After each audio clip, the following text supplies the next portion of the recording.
All right, Mr. Kukeski, let's call Mr. McLeod's matter. Good afternoon, Your Honor. Kukeski. Cloud. All right, and this is file numbers 24-6892 and 23-6748. And we're here for a docket call on both matters and some motions that are noticed up. And you know how we're proceeding today, Mr. Kukeski? I do, Your Honor. At this time, my client would be offering a plea to the court that he would be pleading to in file 23-6748, count 1, resist obstruct, and then amended count 2, impaired marine safety. In file 24-6892, he'd be pleading to absconded and misdemeanor. Okay. And we have amended informations. Do you consent to the filing of the amended informations, Mr. Kukeski? I would, Your Honor, yes. I did have a signed advice of rights. I'm not sure if the court. I do, I have it. Okay. All right, Mr. McLeod, would you please stand and as best you can raise your right hand for me? You swear to tell the truth, the whole truth, and nothing but the truth, so help you God. Put your hand down. And Mr. McLeod, a guilty plea hearing is an important event. It includes the waiver of constitutional rights that you have. So I want you to listen carefully. At any time, if you've got any doubts, questions, or hesitations, just let me know. I'm happy to answer any questions you may have, and I'm happy to give you more time to talk to Mr. Kukeski if you need. Do you understand that? I do. All right, now I have to advise you the maximum penalty that you could face on the in the file 23-6748. You'd be pleading to resisting and obstructing a conservation officer. That is a high court misdemeanor punishable by a maximum of 2 years and or $1,000 fine. And count 2, marine safety operating while impaired. It's a misdemeanor punishable by up to 93 days and or a $300 fine and or 45 days of community service. The court will suspend your privilege to operate a vessel for at least 6 months to indefinite. The court can order you to repay the costs of prosecution and emergency response. In file 24-6892, you'd be pleading guilty to absconding on a misdemeanor bond as a lesser offense. That's a misdemeanor punishable by up to 90 days and or a $500 fine. Your Honor, I believe that he hasn't been arraigned yet on the 24-6892. I don't know if we have to do that before the plea. Oh, that's true. This was an arraignment date on that file. So in 6892, Mr. Kukeski will arraigning him on the amended information. Do you wish to have its allegations read? We waive the reading, Your Honor. Okay. Is a forensic center referral requested in that file? No. Okay. All right. So, Mr. McLeod, do you understand the maximum penalty that you could face for that? I do. Okay. And also, there's a pending contempt citation for failing to appear, and the factual basis you'd put on the record for the absconding would also constitute a factual basis for me to find you in contempt. And that penalty is a maximum of 93 days in jail and or a fine of up to $7,500. Do you understand that, sir? I do. All right. And the absconding charge, well, with it being a misdemeanor, it would be, I don't think it'd be consecutive anyway. Okay. All right, the plea agreement provides in exchange for your plea to those charges that I outlined, the prosecutor will dismiss the original counts and the habitual offender notice. And there's a requirement, there's a sentence agreement that they would run concurrently, which I think with the plea to the misdemeanor would be required by law in any event, but the sentence agreement just locks that in. And also a sentence agreement for no immediate jail at the time of sentencing. Do you understand the terms of that plea agreement? Mr. Kukeski, is that a full, fair, and accurate statement of his terms? It is, Your Honor. Mr. Juliet? Yes. I'm sorry, but whose hand? Okay, I'm sorry. That's okay. All right, Mr. McLeod, that sentence agreement is not binding on the court, meaning if I did not want to follow it, I would not have to. But if I did not follow it, you would be allowed to withdraw your plea, not having received what you bargained for. Do you understand that? Now, there's one exception to that. That's if you were to engage in any misconduct between now and then, including new crimes or violations of court orders, then by that misconduct, you'd be forfeiting the right to withdraw the plea, even if I didn't follow the sentence agreement. Do you understand that? I do.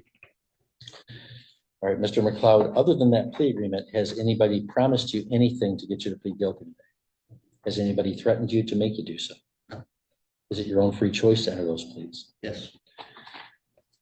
Knowing all this, how do you wish to plead in file 6748 to the charge of resisting, obstructing conservation officer list offense? Guilty. How do you wish to plead in count 2 to operating a vessel while impaired? Guilty. And how do you wish to plead in file 6892 to absconding on a misdemeanor bond? Guilty. So, Mr. McLeod, back in September of 2023, were you operating a motor vessel on the waters of the state of Michigan? Yes, sir. And was that within the confines of Sheboygan County? Yes, sir. Before you had operated that vessel, before or during, I guess, had you consumed alcoholic beverages? And did you end up having any kind of breath or blood test to determine the level of alcohol in the body? Do you recall what the results of that test were? We have 1-3. Okay, and do you acknowledge that that is above the legal limit in the state of Michigan? I do acknowledge that. All right. And did you have some contact with a conservation officer, Listenfelds? Yes. And did that officer give you some lawful commands? Yes. And did you fail to immediately obey those commands? Yes, that's correct. All right. And then you were on a bond in that case representing yourself in that matter. Is that correct? Yes, And did you fail to appear for a court hearing in that file? that's correct. And then that resulted in a forfeiture of your bond? That's correct. All right, Mr. Kukuski, are you satisfied with the factual basis to all 3 counts? I am satisfied, Your Honor. Ms. Goodrich? Yes. All right, Mr. Kukuski, are you aware of any other promises, threats, or conditions? I'm not aware of any. Ms. Goodrich? No, Your Honor. And Mr. Kukuski, do you believe that I have complied with the requirements of MCR 6.302? I believe the court has. Ms. Goodrich? Yes, Your Honor. All right, Mr. McLeod, we've asked you a lot of questions. We've given you a lot of information. I just want to confirm for you that that's your own free choice to enter these guilty plea hearings today. That's correct. Well, Mr. McLeod, I find that your plea is knowingly, understandingly, and voluntarily made, and that there is a sufficient basis in fact and law to believe that you're guilty of those offenses. So I'll accept your pleas in both files. I will also find you in contempt for the pending contempt citation for failing to appear. We need to set a sentencing date. So let me ask you, the intent of that sentence agreement, no immediate jail, no additional jail at the time of sentencing, does that contemplate that you remain in custody until that date? Yes. Okay. Agent Fagan, Agent Young, I know you're kind of short-handed. Do you know how quickly you could get a pre-sentence report done in, I would only, let's see. I do have a motion before the court on the bond issue. I would forego the motion with regards to the absconding charge. Okay, gotcha. Okay, well, let's hear the bond motion before we set a sentencing date. Very good, Your Honor, and thank you. Your Honor, I know Mr. McLeod has had, I guess, some difficulties with court here. He certainly admits those, acknowledges that, is moving forward in positive direction with this case and with his acceptance of responsibility today, Your Honor. He's taken another step in that positive direction with the court.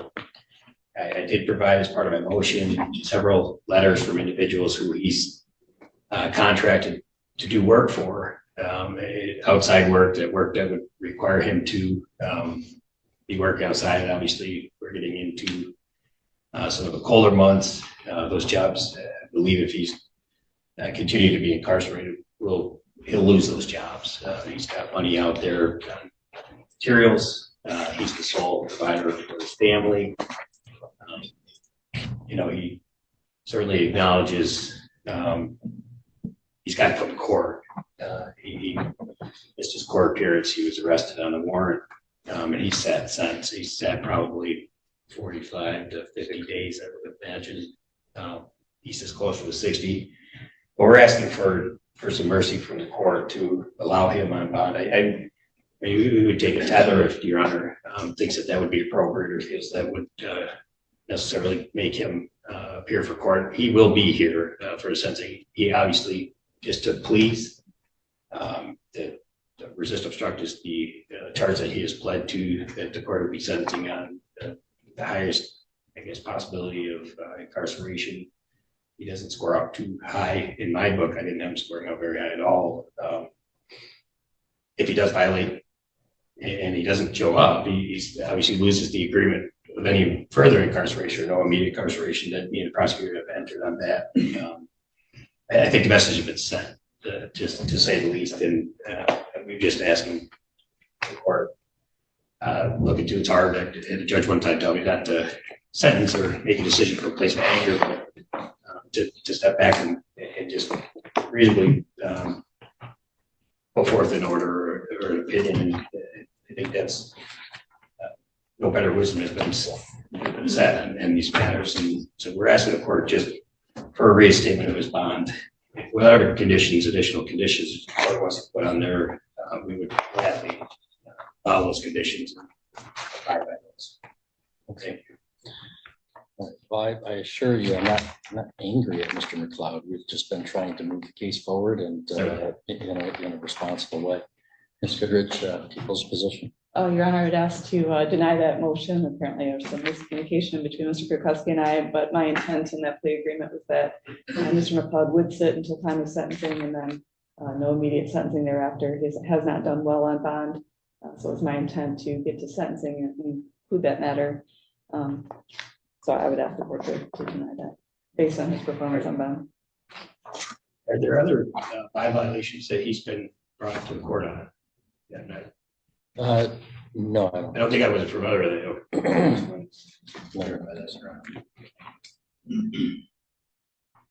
All right, well,